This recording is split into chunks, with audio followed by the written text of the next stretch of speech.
सत्य समाचार, तटस्थ समाचार, समाज बदल्ने हाम्रो अभियान। नमस्कार, यो हो टाइम समाचार। म वीरेन्द्र मन्सुर गरौँ कोरोना संक्रमण बढ्न थालेको सम्बन्धी प्रसङ्गबाट। नेपालमा कोरोना भाइरस संक्रमण तीव्र गतिमा फैलिन थालेको छ। बिहिबार पछिल्लो समय संक्रमण दर दिनदिनै बढिरहेकोमा पछिल्लो 24 घण्टामा 260 जनामा संक्रमणको पुष्टि भएको छ। पीसीआर र एन्टिजेन गरी 3844 जनाको नमुना परीक्षण गर्दा 260 जनामा संक्रमणको पुष्टि भएको स्वास्थ्य तथा जनसङ्ख्या मन्त्रालयले जनाएको छ।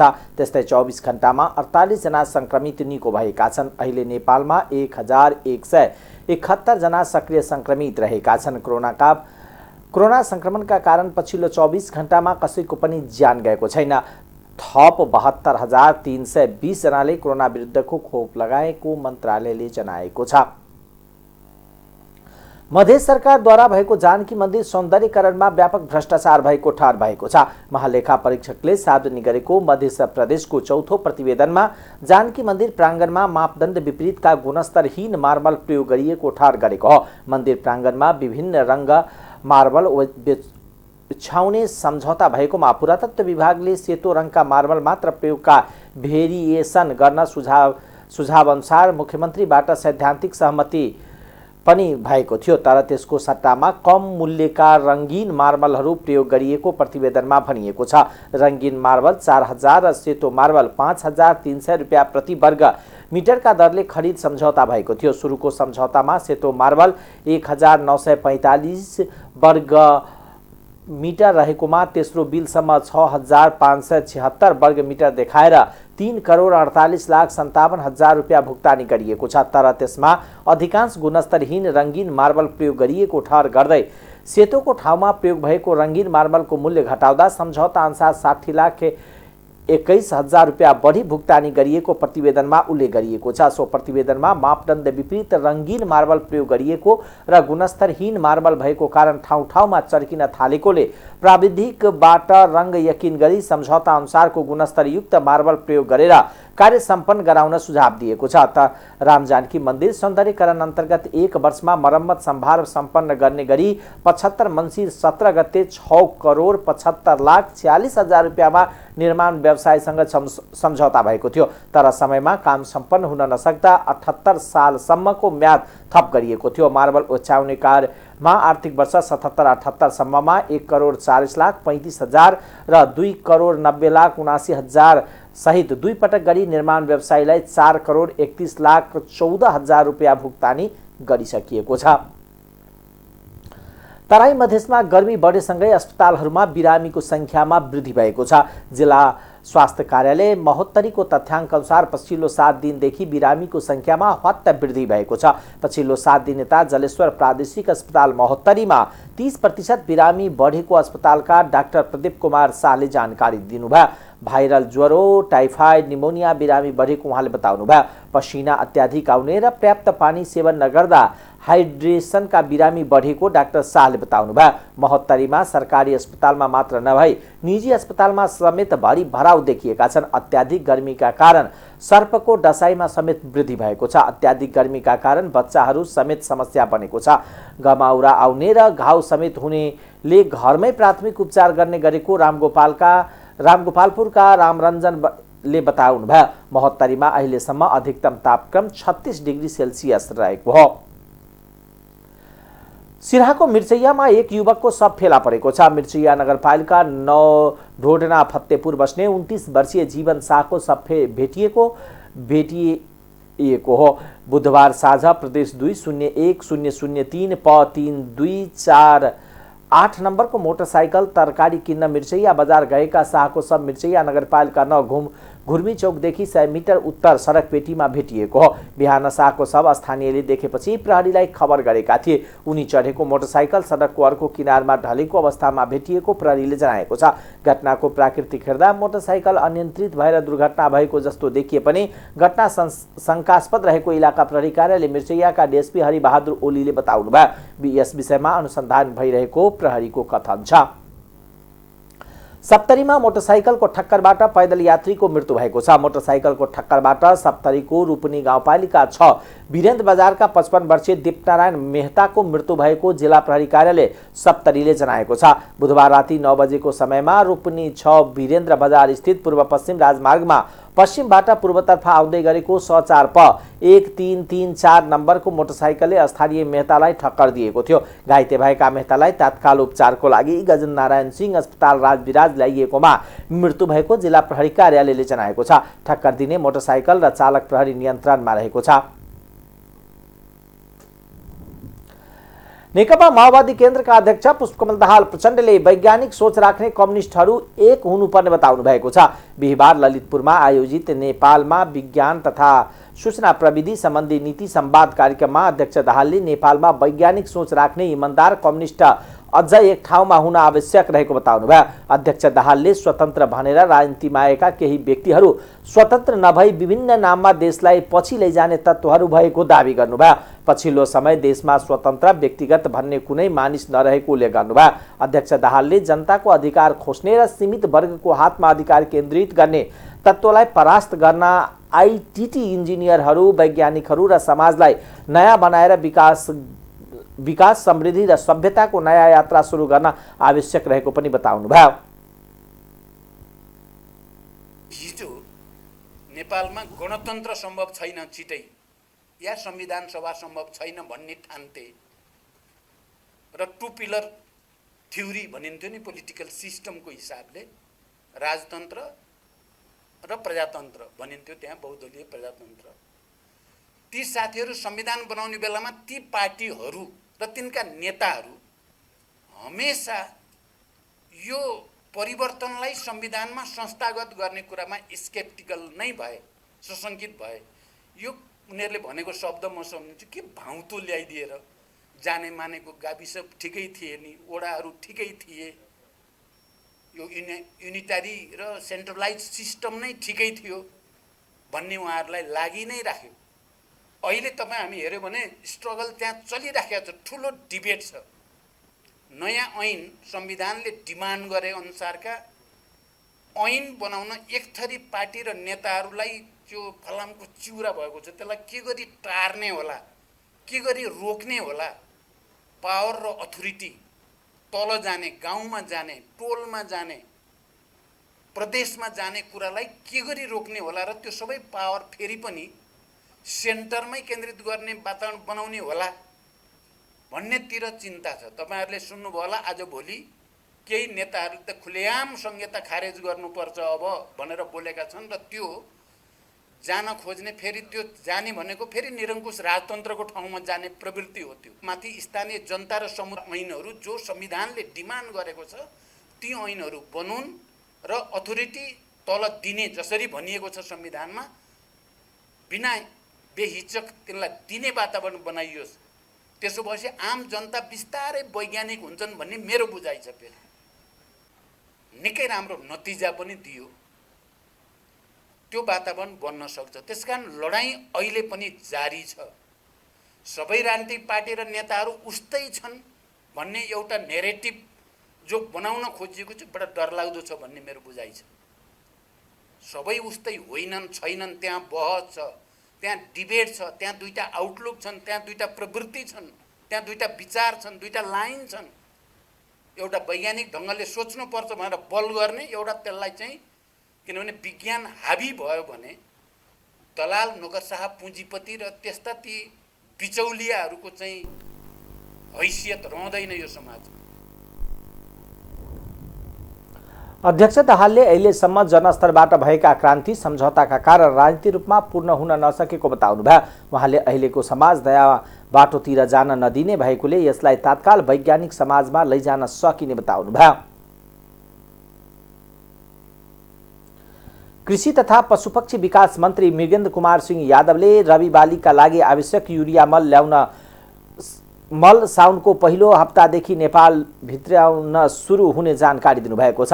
उहाँले ओमानबाट नेपाल सरकारले खरिद गरेको 50,000 मेट्रिक टन युरिया मल साउनको पहिलो हप्तादेखि भित्रिने बताउनु भएको हो। जनता समाजवादी पार्टी नेपालले वीरगञ्जमा आयोजना गरेको एक कार्यक्रमलाई सम्बोधन गर्दै मन्त्री यादवले धान बालीका लागि आवश्यक डिएपी मलको अभावबाट पाठ सिक्दै सरकारले रबी बालीका लागि पहिलादेखि नै आवश्यक रासायनिक मलको व्यवस्थामा जुटेको जानकारी दिनुभयो। उहाँले नेपाल सरकारले ओमानबाट आयात गरेको मल मध्ये 30,000 मेट्रिक टन युरिया कृषि सामग्री कम्पनीले र 20,000 मेट्रिक टन साल ट्रेनिङ कम्पनीले आयात गर्ने बताउनुभयो। कृषि क्षेत्रमा अहिले देखिएको मल तथा उन्नत जातको बिउ बिजनको समस्याप्रति नेपाल सरकार गम्भीर रहेको र ती समस्या समाधानप्रति प्रयत्नशील रहेको मन्त्री यादवले जानकारी दिनुभयो। उहाँले भारतसँग जोडिएका सीमावर्ती नेपाली जिल्लाका किसानले भारतबाट रासायनिक मल खरिद गरी ल्याउँदा कुनै पनि प्रकारको व्यवधान खडा नगर्न प्रशासनलाई निर्देशन दिएको बताउनुभयो। प्रमुख प्रतिपक्षी दल नेकपा एमाले की नेत्री विद्या भट्टराईले प्रतिनिधि सभाको उपसभामुख पदमा मनोनयन दर्ता गराउनु भएको छ। बिहिबार संसद भवनमा पुगेर नेत्री भट्टराईले उम्मेदवारी दर्ता गराउनु भएको हो। भट्टराईको प्रस्तावकमा एमाले संसदीय दलका सचेतक शान्ता चौधरी र समर्थकमा सांसद कृष्णभक्त पोखरेल हुनुहुन्छ। यसअघि सत्ता गठबन्धनका तर्फबाट नेपाली कांग्रेसकी नेत्री पुष्पा भुसाल गौतमले उपसभामुख पदमा मनोनयन दर्ता गराउनु भएको छ। भुसालको प्रस्तावकमा नेकपा माओवादी केन्द्रका प्रमुख सचेतक देवप्रसाद गुरुङला, समर्थकमा नेकपा एकीकृत समाजवादीका लक्ष्मी कुमारी चौधरी हुनुहुन्छ। शुक्रबार प्रतिनिधि सभाको उपसभामुख पदको निर्वाचन हुँदैछ। निर्वाचनका लागि बिहान 11 बजेदेखि 1 बजेसम्मका लागि मनोनयनको समय तोकिएको थियो। तोकिएको समयमा कांग्रेस नेत्री भुसाल र एमाले नेत्री भट्टराईको उम्मेदवारी परेको हो।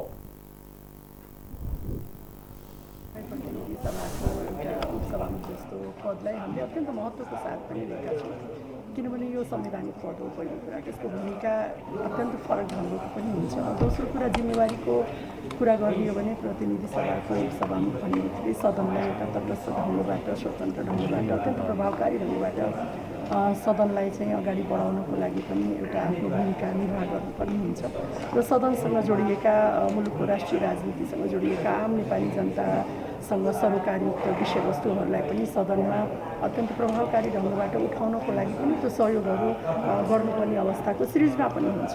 त्यस रूपबाट पनि र विभिन्न किसिमका संविधान कार्यान्वयनको विषयमा संसदको जुन प्रभावकारी भूमिका हुनुपर्दछ त्यो हिसाबबाट पनि संविधानलाई कार्यान्वयन गर्नको लागि पनि सदनले एउटा प्रभावकारी आफ्नो भूमिका खेलोस्, त्यसको लागि पनि मेरो भूमिका चाहिँ निर्वाचित भए भने प्रभावकारी ढङ्गबाट अगाडि बढाउनेछु भनेर पनि मैले विश्वस्त गराउन चाहन्छु।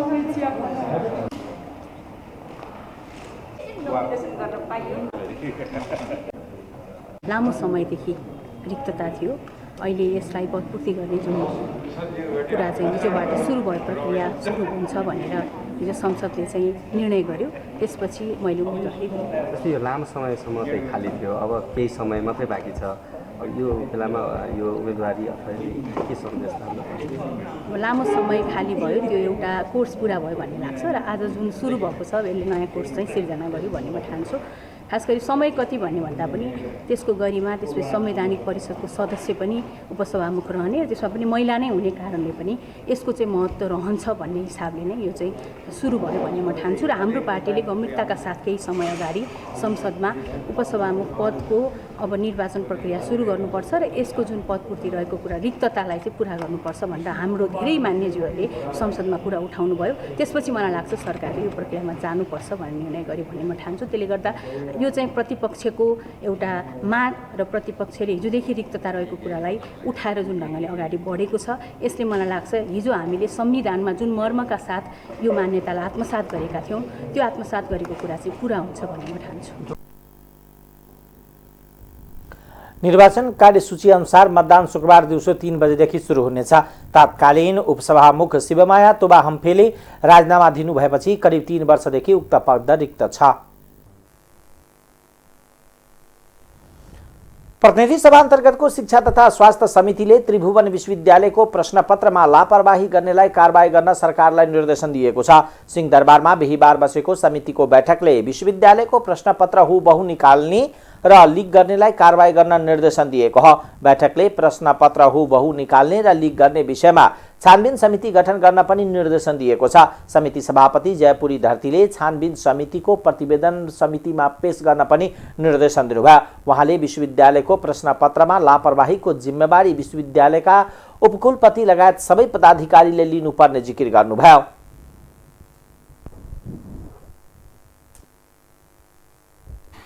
त्यसपछि शिक्षा आयोगको प्रतिनिधि र हाम्रो परीक्षा बोर्ड एसई र 11-12 को परीक्षा हुने परीक्षा बोर्डको पनि सिस्टम हामीले सामान्य मैले बोलाएर चेक गरेँ। अब त्यो चाहिँ अन्त पनि आएको थियो यस्तो प्रश्नहरू, जस्तो यो अहिले भर्खरै हामीले शिक्षा सेवा आयोगको परीक्षा पनि गऱ्यौँ। केही ठाउँमा म आफै गरेर पनि अनुमोदन गरेँ। प्रश्नपत्र आउट भयो भन्ने कुरा गर्नुभयो। एक ठाउँ सिडिओले गर्नुभयो।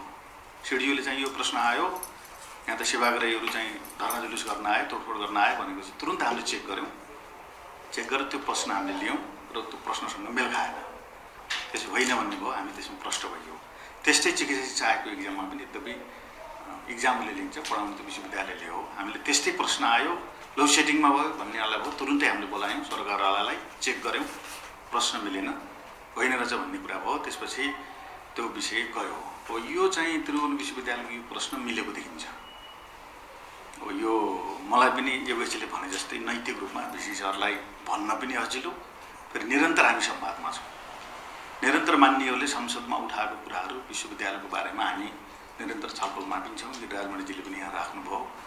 यो त्रिभुवन विश्वविद्यालयलाई नै हामीले पुनर्संरचना गरेर अगाडि नबढाउँदासम्म उच्च शिक्षाको 80% बेहोरेको हुँदाखेरि अब अरू विश्वविद्यालय ठुलो पनि नभएको र प्रश्न पनि नभएको हुँदाखेरि प्रश्न त्यति उठ्दैन। त्रिभुवन विश्वविद्यालय किन उठ्छ भने ठुलो पनि छ, धेरै पनि छ, देशव्यापी पनि छ, त्यस कारण प्रश्न उठ्छ। त्यसो भएर अरू विषयमा सबै पदाधिकारीहरूदेखि एकजना हाम्रोको कुनै आङ्गिक क्याम्पसमा पढाउने उपप्राध्यापकले त्यो कलेजमा पनि पढाउनु हुँदो रहेछ। त्यो मोडर्न नेपाल कलेज यही काठमाडौँ भएको, उहाँ पनि पढाउनु हुँदो रहेछ। उहाँले क्वेसन सेट गर्नुभयो, त्यहाँ सोध्नुभयो। अब फर्चुनेटली हामीले त क्वेसन सेटर धेरैजना हुन्छ डिन अफिसले पठाउँदा। त्यही विषयको क्वेसन सेट गर्न चाहिँ डिन अफिसले उहाँलाई त्यही भनौँ उपप्राध्यापकलाई नियुक्ति गर्नु। अब धेरैवटा हुन्छ, तर छानिँदा अब भरे मोडरेसन गरेर छानिँदा चाहिँ त्यो क्वेसन उहाँको पढ्नु। अनि त्यो पढेको हुनाले पहिले उहाँ सोधेको, अहिले यता के भएर यस्तो भएको भन्दाखेरि उहाँले यति अल्छी गर्नुभएछ कि यो पहिले उहाँ बनाएर सोध्नु स्वाभाविक, तर जब डिन अफिसले क्वेसन सेट गर भन्न भनेपछि नयाँ नबनाएर त्यो पहिले बनाएर सोधेको क्वेसन नि उहाँले सोधिएको अवस्था, त्यो अवस्था। त्यसैले गर्दा त्यसको चाहिँ अब यो कसरी पत्ता लाग्यो भन्ने पनि छ। यो आइटीको अहिलेको एउटा भनौँ एडभान्टेज भनौँ या डिसएडभान्टेज भनौँ, यो हरेक विद्यार्थीले आफ्नो समूहको आफ्नो सब्जेक्टको चाहिँ अहिले नेपालभरि मेसेन्जर भाइबर ग्रुप बनाएका छन्। अनि अलिकति त्यस्तै नाम चलेका कलेजहरू जति छन् हामीहरूका आङ्गिक कलेजहरू, जस्तै दिदिए भन्ने बित्तिकै धेरैजसो हामीहरूको मिन भवन आउँछ, शङ्करदेव आउँछ, यस्तै कलेजहरू आउँछ। उनीहरूको चाहिँ एउटा भाइबर ग्रुप बनाएको हुन्छ। के सोधो भनेर प्री बोर्ड होस्, एसेसमेन्ट होस्, जे भएपछि उनीहरूले तत्काल सर्कुलर गर्छन्। अब यो आइसकेपछि त उनीहरूलाई यो क्वेसन त त्यहाँ सोधेको भन्ने थाहा भयो। त्यसरी यो पत्ता लाग्यो। योभन्दा अगाडि पनि सायद हुन्थ्यो, तर यो मेसेन्जर ग्रुपले गर्दाखेरि, भाइबर ग्रुपले गर्दा चाहिँ यो तत्काल पत्ता लाग्यो र त्यसलाई त्यसै दिन बेलुका उहाँहरूले परीक्षा समितिको सम्बन्धित 3 कार्यालयको आफ्नै परीक्षा समिति हुन्छ कारबाही। त्यसैले यो विश्वविद्यालयको लागि बाध्यता भयो, रद्द गरेर। बैठकमा शिक्षा विज्ञान तथा प्रविधि मन्त्री देवेन्द्र पौडेलले प्रश्नपत्र हुबहु निकाल्ने र लिक गर्नेलाई तात्काल कारबाही हुने बताउनुभयो। देशको करिब 80% व्यवहार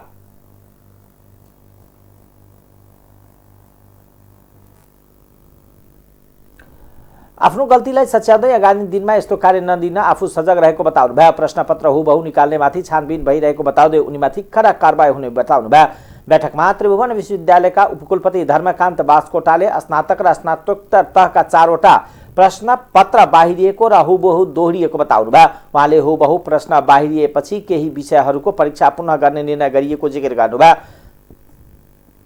बैठकमा समिति सदस्यहरूले प्रश्नपत्र बाहिरिनु र दोहोरिनुमा त्रिभुवन विश्वविद्यालयका माथिल्ला पदाधिकारीको समेत संलग्नता रहेको हुन सक्ने भएकोले निष्पक्ष छानबिन हुनुपर्ने बताएका थिए। अर्थशास्त्र विभागले जेठ 18 गते सञ्चालन गरेको स्नातकोत्तर तह तेस्रो सेमेस्टरको पब्लिक इकोनोमिक्स र मानविकी तथा सामाजिक विज्ञान संकाय अन्तर्गत डीन कार्यालयले 23 जेठमा सञ्चालन गरेको स्नातकोत्तर तह राजनीतिशास्त्रको पहिलो सेमेस्टर इन्टरनेसनल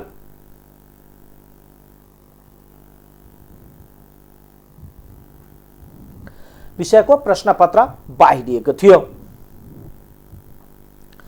नेकपा माओवादी केन्द्रका सांसद नारायण काजी श्रेष्ठले नेपाल राष्ट्र बैंकका गभर्नर महाप्रसाद अधिकारीको राजीनामा माग गर्नुभएको छ। सांसद श्रेष्ठले गभर्नर अधिकारीको नाम नेकपा एमालेको अर्थ तथा योजना विभागमा परेर विवादित भएकोले उहाँले राजीनामा दिनुपर्ने बताउनुभयो। गभर्नर अधिकारीले पद छोड्नु बेस हुने उहाँको भनाइ छ। अर्का प्रसङ्गमा सांसद श्रेष्ठले सरकारले अमेरिका संघको एसपीपी सम्झौता स्वीकार गर्ने निर्णय गरेको भए पनि हालसम्म अमेरिकालाई पत्र नलेखेको आरोप लगाउनुभयो। उहाँले सरकारले गरेको यस प्रकारको निर्णयको औपचारिक जानकारी अमेरिकी सरकार र सम्बन्धित प्रदेशलाई पत्राचार मार्फत तत्काल दिनुपर्ने बताउनुभयो। सांसद श्रेष्ठले कुनै पनि सैनिक गठबन्धन वा शक्ति राष्ट्रहरूसँग अन्तर्निहित हुने कुनै पनि कदम चाल्न सरकार तयार हुन नहुने बताउनुभयो। दिशामा अगाडि बढ्न अपिल पनि गर्नुभयो। संसदमा एमसीसी पारित गर्दा गरिएको 12 बुँदे व्याख्यात्मक घोषणाको सम्बन्धमा पनि अमेरिकी सरकारले धारणा प्रश्न नगरेकोले अमेरिकाको धारणा माग्न पत्राचार गर्नुपर्ने उहाँको भनाइ छ। अमेरिकाले व्याख्यात्मक घोषणा स्वीकार नगरेमा एमसीसी सम्झौतालाई नयाँ ढङ्गले सोच्नुपर्ने उहाँको भनाइ छ। यसअघि राष्ट्रिय सभाको शून्य समयमा पनि सांसदहरूले विवादमा तानिएका गभर्नर अधिकारीको बारेमा छानबिन गर्न माग गरेका छन्। महाप्रसाद अधिकारीको नाममा हुनुहुन्थ्यो, त्यही महाप्रसाद अधिकारीको नाममा भएको व्यक्ति अहिले एम अधिकारीमा रूपान्तरित भएर अर्थ तथा योजना विभागमा राखिएको छ।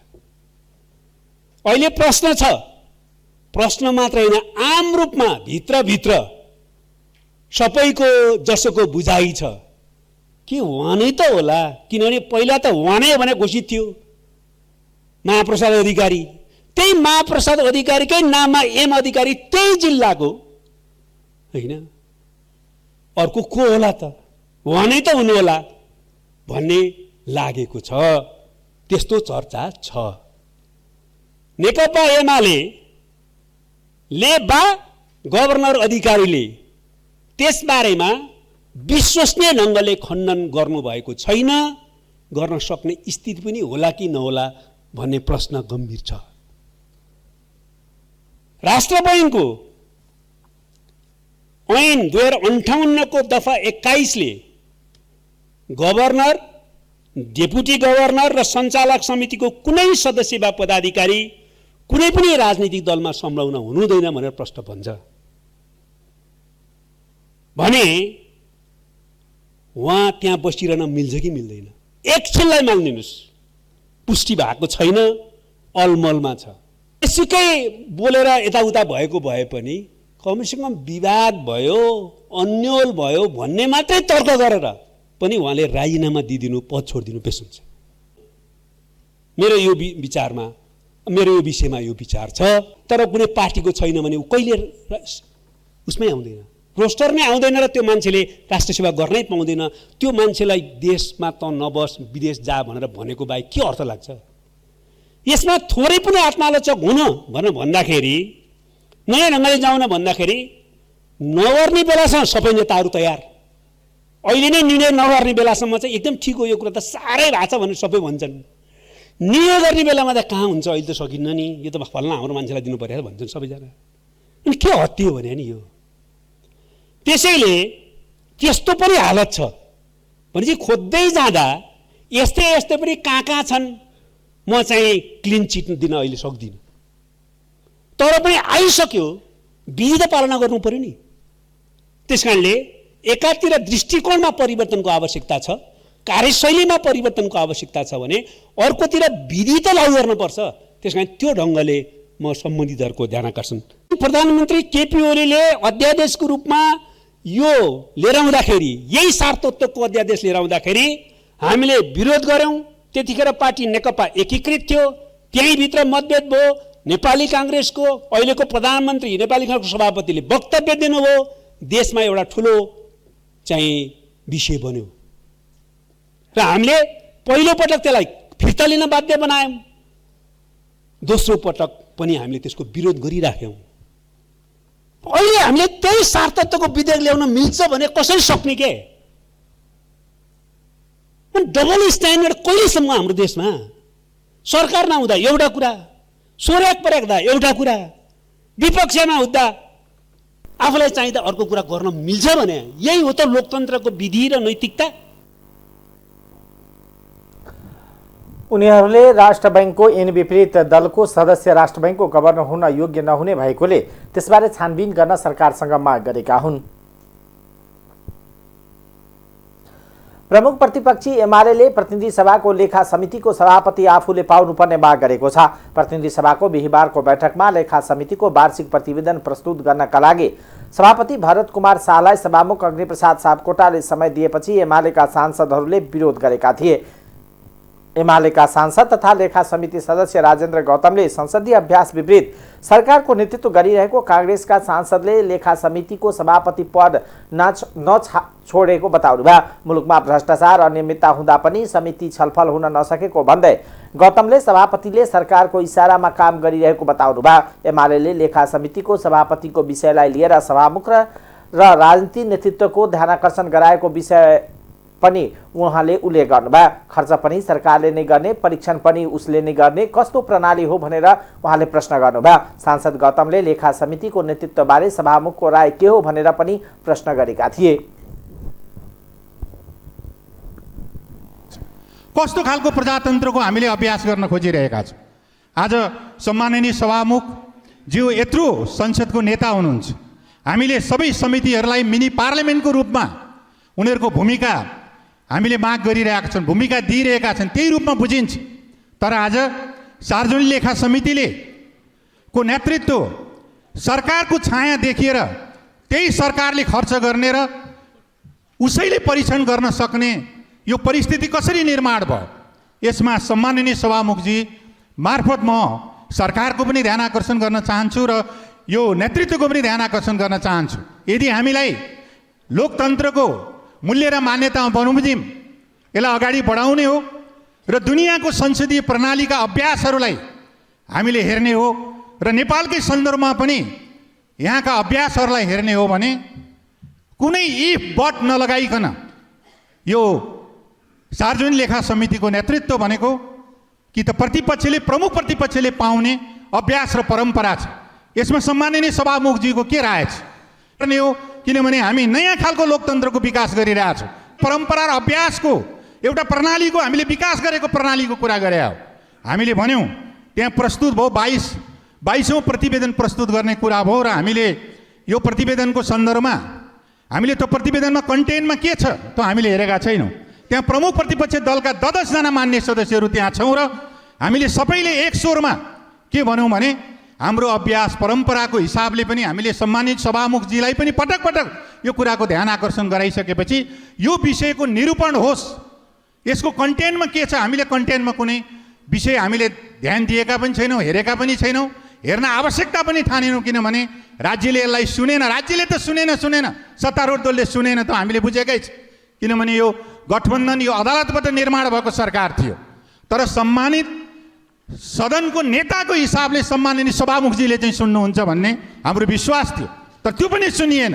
त्यसपछि हामीले असहमति जनाएर यसको कन्टेन्टमा छलफल हुन सक्दैनौँ भनेर हामीले त्यो बैठक छोडेर बहिष्कार गरेर बाहिर निकाल्नु। म एउटा प्रश्न गर्न चाहन्छु सम्माननीय सभामुख महोदय कि प्रमुख प्रतिपक्षलाई बाइपास गरेर सार्वजनिक लेखा समिति जस्तो समितिको प्रतिवेदन यो हलमा ल्याएर सुनाउँदा यो संसदको गरिमा बढ्छ कि घट्छ, यसको जिम्मा स्वयं सभामुखजीलाई दिन चाहन्छु। हवस् त, धन्यवाद दिउँ कि हामीले कस्तो खालको लोकतन्त्रको। एमालेको धारणा सुनेपछि सभामुख सापकोटाले लेखा समितिका सभापतिको विषयमा आफ्नो ध्यानाकर्षण भएको बताएका थिए।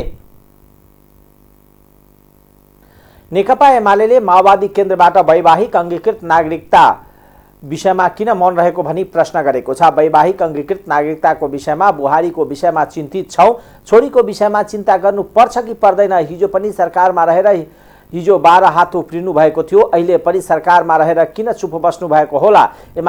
एमाले सांसद पद्मा आर्यले माओवादीलाई प्रश्न गर्नुभयो। नेकपा एमाले र माओवादी केन्द्र मिलेर बनेको नेपाल कम्युनिस्ट पार्टी नेकपाको तत्कालीन सचिवालय बैठकले नेपालमा विवाह गरेर आउने विदेशी महिलालाई 7 वर्षपछि मात्र वैवाहिक नागरिकता दिने गरी कानुन बनाउन निर्णय गरेको थियो। सो निर्णय अनुसार प्रतिनिधि सभाको राज्य व्यवस्था तथा सुशासन समितिमा तत्कालीन नेकपा सांसदहरू एक भएर प्रस्तुत भएका थिए। सोही अनुसार वैवाहिक अङ्गीकृत नागरिकता विवाह गरेर आएका 7 वर्षपछि मात्र जारी गर्ने गरी नागरिकता ऐन संशोधन विधेयक पारित गरेको थियो। तर त्यसबेला प्रमुख प्रतिपक्षीमा रहेका नेपाली काङ्ग्रेसले 7 वर्षपछि मात्र वैवाहिक अङ्गीकृत नागरिकता जारी गर्ने प्रावधानमा फरक मात्र राखेर 2063 को ऐन अनुसार विवाह गरेर आउन बित्तिकै नागरिकता पाउने व्यवस्थाका लागि फरक मत राखेको थियो। जनता समाजवादी पार्टीकी केन्द्रीय सदस्य एवं सांसद रेणु कुमारी यादवले पार्टी परित्याग गर्नुभएको छ। उहाँले पार्टी अध्यक्षलाई राजीनामा पत्र बुझाउँदै पार्टीको कुनै पनि जिम्मेवारीमा नबस्ने घोषणा गर्नुभएको हो। यादवले राजीनामामा व्यक्तिगत कारणले गर्दा पदीय जिम्मेवारीमा रहेर काम गर्न सक्ने अवस्था नरहेको उल्लेख गर्नुभएको छ। वर्तमान अवस्थामा मेरो व्यक्तिगत कारणले गर्दा पदीय जिम्मेवारीमा रहेर काम गर्न सक्ने अवस्था नरहेको हुनाले मैले यस जनता समाजवादी पार्टी जसपाको नेपालसँगको पदीय जिम्मेवारीबाट अलग हुने निर्णयमा पुगेको छु उहाँले भन्नुभएको छ। तसर्थ आजको मितिदेखि लागू हुने गरी पार्टीलाई मलाई दिएको पार्टीको सम्पूर्ण पदीय जिम्मेवारीहरू त्याग गरेको बेहोरा उहाँले जानकारी गराउँदछु। यादव यसअघि जसपाबाट भौतिक पूर्वाधार मन्त्री थिइन्। पार्टीले नयाँ मन्त्री पठाएपछि उनी असन्तुष्ट बनेकी थिइन्। अब आर्थिक समाचार।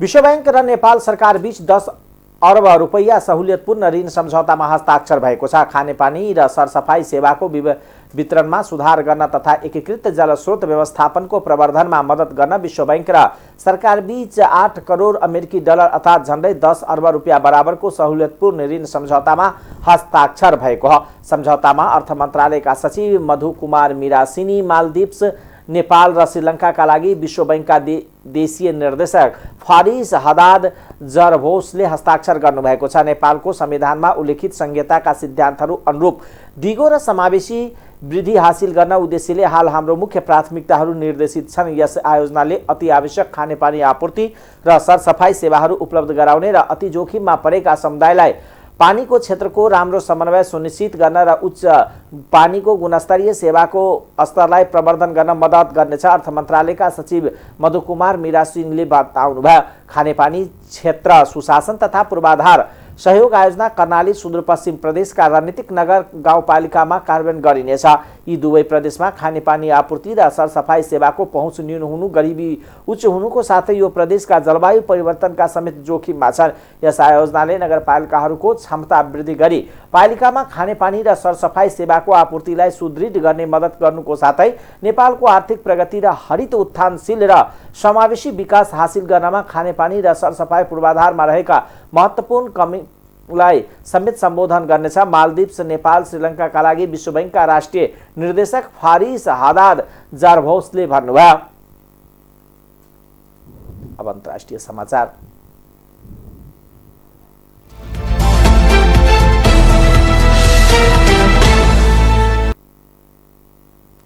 श्रीलङ्काको राजधानी कोलम्बोमा भएको प्रदर्शनका क्रममा 1 जनाको ज्यान गएको छ। त्यस्तै 84 जना घाइते भएका छन्। राष्ट्रपति प्रधानमन्त्रीको राजीनामा माग गर्दै भएको प्रदर्शनमा प्रहरीसँगको झडपमा 26 वर्षका एक युवकको ज्यान गएको बीबीसीले जनाएको छ। प्रदर्शनकारीले बुधबार प्रधानमन्त्री कार्यालय कब्जा गरेका थिए। राष्ट्रपति गोटाबाया राजापक्षले देश छाडेर भागेपछि कार्यवाहक राष्ट्रपतिको जिम्मेवारी पनि प्रधानमन्त्री रनिल विक्रमसिंघेले पाउनु भएको छ। राजीनामा दिनुको साटो जिम्मेवारी हेरफेर गरिएको भन्दै प्रदर्शन चर्किएको छ। प्रदर्शनकारीलाई प्रधानमन्त्री कार्यालयबाट भगाउन प्रहरीले अश्रु ग्यास र रबरका गोली चलाएको थियो। प्रदर्शनकारीले सेनाको एउटा राइफल पनि खोसेर लगेका छन्। श्रीलङ्कामा सङ्कटकाल लागू भएको छ भने ठाउँ ठाउँमा कर्फ्यू लागेको छ। शहरमा सेना परिचालन गरिएको छ। यसैबीच भागेर मालदिप्स पुगेका राष्ट्रपति गोटाबाया राजपक्षे सिङ्गापुर पुग्नु भएको छ। आफ्नी पत्नी र सुरक्षा गार्डसहित राजपक्षे साउदी एयरलाइन्सबाट सिङ्गापुर गएको बीबीसी हिन्दीले जनाएको छ। अन्तर्राष्ट्रिय मुद्रा कोष IMF पाकिस्तानलाई 6 अर्ब डलर ऋण दिन सहमत भएको छ।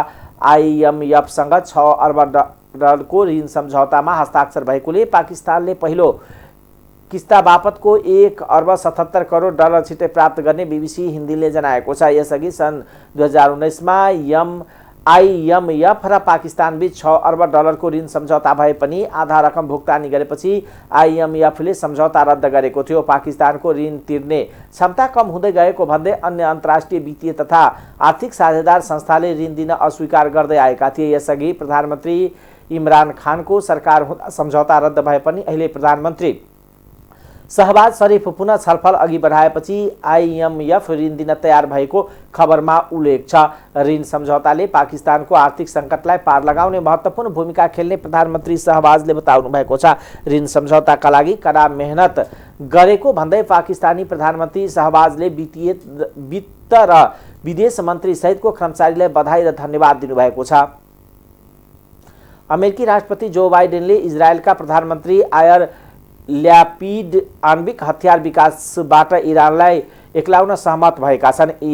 इजरायल भ्रमणमा रहनुभएका अमेरिकी राष्ट्रपति र प्रधानमन्त्री बीचको भेटवार्तामा यस्तो सहमत भएको हो। दुवै नेताले इरानको आणविक हतियारलाई अस्वीकार गर्दै संयुक्त प्रतिबद्धतामा हस्ताक्षर गर्ने भएका छन्। यसले तेहरानसँगको विश्वव्यापी कूटनीतिमा लामो समयदेखि चलिरहेको विवादलाई पनि अन्त गर्नेछ। बुधबार इजरायली टिभीसँगको कुराकानीमा पनि अमेरिकी राष्ट्रपतिले इरान विरुद्ध बल प्रयोगको अन्तिम उपाय पनि निमित्त वाशिंटन खुला रहेको बताउनु भएको छ। विश्व शक्ति राष्ट्रहरूले पनि इरानको वर्षौंदेखिको परमाणु हतियार विकासको चाहनालाई साकार पार्ने वातावरण बनाउन नहुनेमा जोड दिएका छन्। उनीहरूले प्रतिरोधभन्दा समाधानको भावनाबाट प्रेरित भएर इरानको आणविक आकांक्षालाई अस्वीकार गर्नुपर्ने अभिमत व्यक्त गरेका छन्। अब खेलकुद समाचार।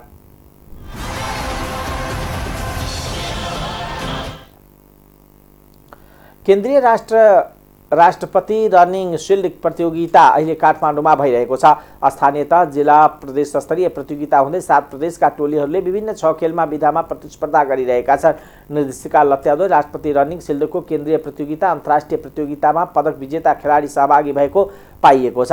राष्ट्रपति रनिङ सिल्ड प्रतियोगिता सञ्चालन निर्देशिका 2070 को चौथो संशोधन अनुसार अन्तर्राष्ट्रिय प्रतियोगितामा पदक विजेता खेलाडी यो प्रतियोगितामा सहभागी हुन पाउँदैनन्। तर गण्डकी प्रदेशबाट प्रतियोगितामा सहभागी भएका एकजना खेलाडी बादल कार्की अन्तर्राष्ट्रिय पदक विजेता हुन्।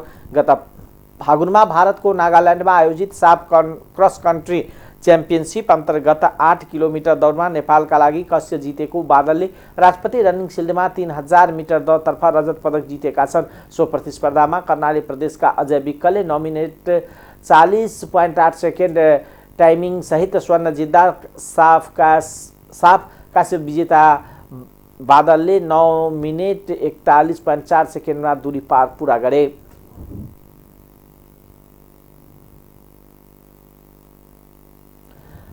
टाइम्स समाचार अहिलेको लागि यति नै। हेर्दै गर्नुहोला टाइम्स टेलिभिजन। नमस्कार।